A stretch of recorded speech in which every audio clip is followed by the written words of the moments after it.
In Kingdom Hearts 3's Secret Ending, we see Sora and Riku in two different districts of Tokyo, Japan. Sora in Shibuya and Riku in Shinjuku. Initially, we all thought that Sora and Riku awakened in the world of The World Ends With You, seeing as it's the exact same location and we can see the 104 tower. A special adaptation in The World Ends With You, as the tower is not named 104 in real life, nor are these numbers present on the tower in real life. It's actually numbered the 109 tower. But Nomura would state in Kingdom Hearts 3 Ultimania that this Shibuya is neither The World Ends With You's or real life Shibuya. But I think this is where we must speculate a little bit to get more clarity and context. Before Kingdom Hearts 3 released, Square Enix released an HD port of The World Ends With You to Nintendo Switch, meaning the IP was definitely being thought about internally, and knowing what we do about the secret ending, it can be assumed they did this so more people would know about this secret ending and the story of The World Ends With You, as it was promised in Dream Drop Distance between Neku and Sora to meet one day in Neku's homeworld of Shibuya. Speaking of Neku's homeworld, let's talk about what we know about it in the Kingdom Hearts universe.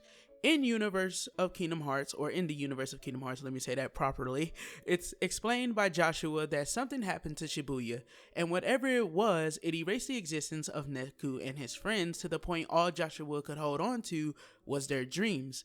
This is interesting because we can begin to shape this theory with just this piece of information by compounding it with the new information we have from Kingdom Hearts 3 about sleep and death. See, Charity explains that you go to the final world whenever your heart and body perishes together. This is a different process than the one to produce, of course, a heartless and nobody, so don't confuse the two. When Sora visits the final world, we see and we learn something interesting. Most of the stars express a deep grief about something they were unable to accomplish in their lives, their aspirations, their dreams. So going back to what Joshua said, I think we have a good case to speculate that Neku's world perished, killing off its inhabitants as well, which led to them, or at least these characters, winding up in the final world. And don't you find it interesting that in Kingdom Hearts Dream Drop Distance, Joshua is a fucking angel? Because, I mean, yeah, Joshua has always been based on the archangel Joshua. I believe Joshua is an archangel from the Bible, but he's an actual angel within Kingdom Hearts Dream Drop Distance, and he's able to carry these dreams, and he's trying to find a way to give the characters from The World Ends With You a second chance. So I find that very interesting. So definitely I think we can all agree that the characters from The World Ends With You are not in some kind of sleep state, but they are in fact dead. See, Nomura already confirmed that Sora himself is in fact dead. So if Sora is dead and he wound up here, then it would make sense to believe that what happened to Neko's world was that it died. And though I find it interesting the Master of Masters is here also, it's possible that Sora awakened in Shibuya due to his connection with the group of characters from The World Ends With You. Just as Xehanort described after Sora defeated the Lich, see, Sora leaves using the power of awakening, and with his heart and body perishing causing him to vanish, Sora using the power during his passing may have saved him from going to the world beyond the final world and to a new realm. See, I've heard about the Sleeping Realms theory, or the Sleeping Realm theory, but here's my problem with it. Though we couldn't see them, Kingdom Hearts games always supposedly had invisible NPCs. This is why we have moments like the Olympus Cup celebration in BBS, the festival in Traverse Town in Dream Drop Distance, etc., in which we see no one, but we obviously see signs of people living in these worlds. But the thing is, Kingdom Hearts 3 changed all of that. For the first time ever, we see the NPCs that make the wheels of these worlds spin.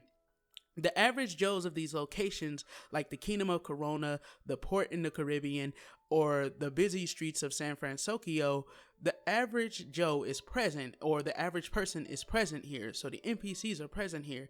And the killing part is when worlds dream, they also dream about the events of their films. They dream about their inhabitants. This is why we were able to see, like, of course, in the world where Pinocchio was, Prankster's Paradise, Prankster's Paradise.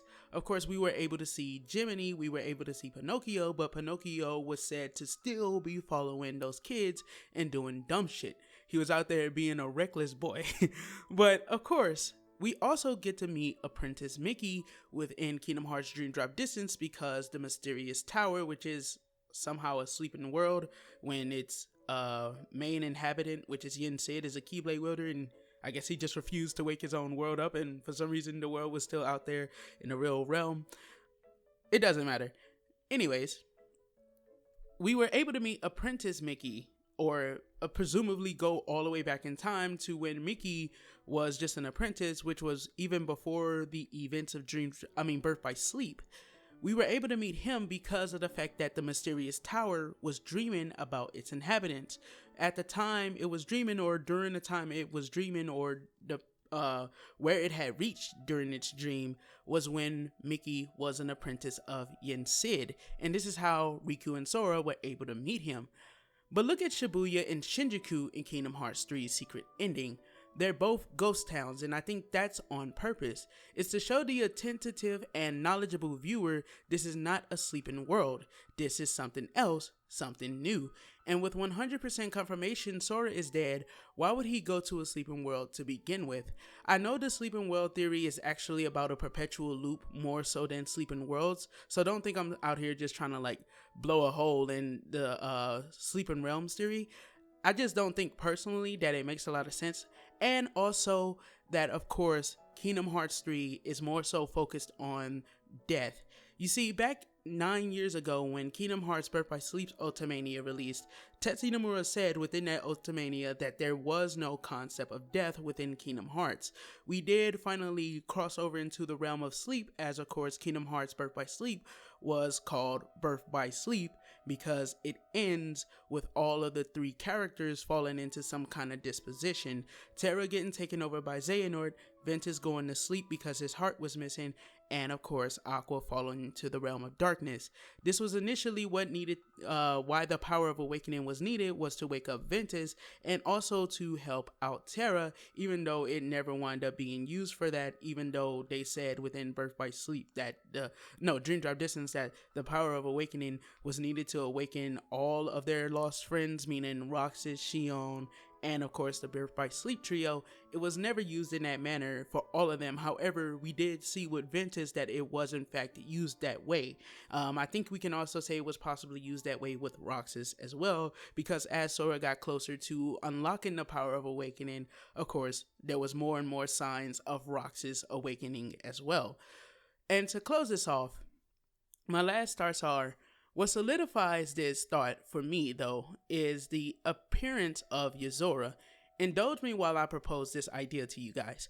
What if Yozora isn't Brain or anyone too significant, but rather, what if their secret ending is named Yozora because of where we leave him in the other cutscene, in which right before it ends, Yozora is facing off with a giant Giga, ready to be hit with an attack, a body and heart perishing in one fell swoop. That would explain why the only character we see here is, of course, Yozora, Sora, Riku, and the Master of Masters, who vanished just like Sora did all those years ago. The same case can possibly be made for Shinjuku, as well as what I've already explained for Shibuya. This is, of course, Shinjuku after the events of what we see in the first cutscene for Verum Rex. And let me explain why I'm saying this. You see, in Verum Rex, there's something that we missed. We talked about how it's Versus 13 and how it's Final Fantasy 15, Nomura's version of it. But Nomura would go on to say that people think that it's a property, an old idea, but that's not the case. And that's because the idea of Versus 13 has been changed. It's no longer about the guy versus the woman, kind of the situation we had between the two characters, in which it was going to be Noctis, and I forgot what her name was before, but before it was Luna Freya, it was something else, and they were supposed to butt heads, I think because they were from rival kingdoms. They were in love, I think, but of course they were loyal to their kingdoms, and this caused them to kind of fight amongst each other. This was going to cause a war between the two of them. But what's going to happen, or what's happening here in Verum Rex, what's changed is that it's no longer that story. So it's not exactly the story of Versus 13, but it appears to be a story in which this woman, who I'm going to call not Luna Freya, seems to have enough power to be able to possibly destroy a world. As if you pay attention, you do get to see her kind of open up like this black hole, like wormhole type thing, kind of like what we saw in Big Hero 6, if you ever seen that movie. Remember at the end when there was that like big ass portal that was sucking everything into it? It's kind of exactly like that. And as the characters from Verum Rex travel into it, you kind of get to see exactly what it is, and it's like a world where everything is destroyed. Now let's jump back to Joshua from Kingdom Hearts Dream Drop Distance, in which he says something happened to their world and they vanished, they disappeared, they died. With that being said, with this happening, of course, it would make sense Joshua wouldn't know, as he would be all the way in Shibuya, while in Shinjuku, the fucking world was being threatened by this girl who has all of this fucking power, which appears to be what Verum Rex is about. And if you pay attention, in the secret ending, I'm pretty sure everyone knows this, it's shown Shibuya and Shinjuku are not that far apart. So there you go.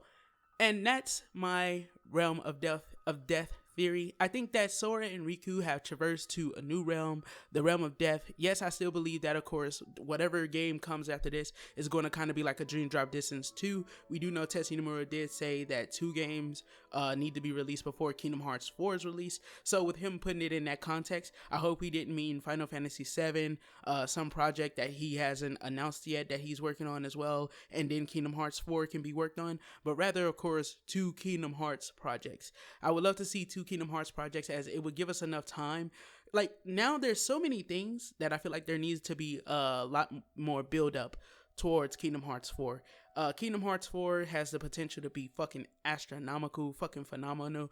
I'm loving like everything that we're getting building up to Kingdom Hearts 4 just as much as I was loving everything building up to Kingdom Hearts 3. It's not the exact same amount because, of course, we're not actually building stuff up in a sense that we know where the progression is going, as we just wrapped up Kingdom Hearts 3 and, of course, the Xehanort saga.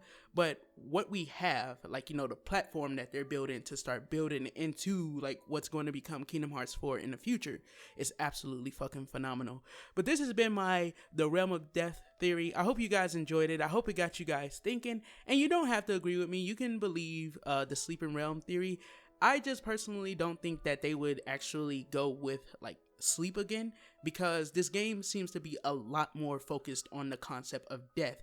Think about it like this. Shiriti says within Kingdom Hearts 3, sleep and death touch, and sometimes Sora has crossed over into death while sleeping or while dreaming. So with that being the case, I think that's right there. It should tell you that this game is more so focused on death rather than, of course, sleep.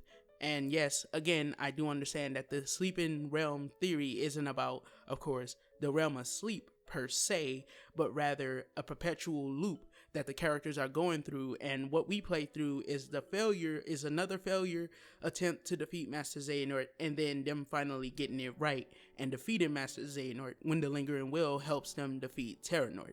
So this has been your boy Amaziah. Don't forget to do a lot of A-class gaming, and everything you do, don't forget to keep it A-class. I hope you guys enjoyed the video, and I'll catch you guys in the next one. Peace the heck out.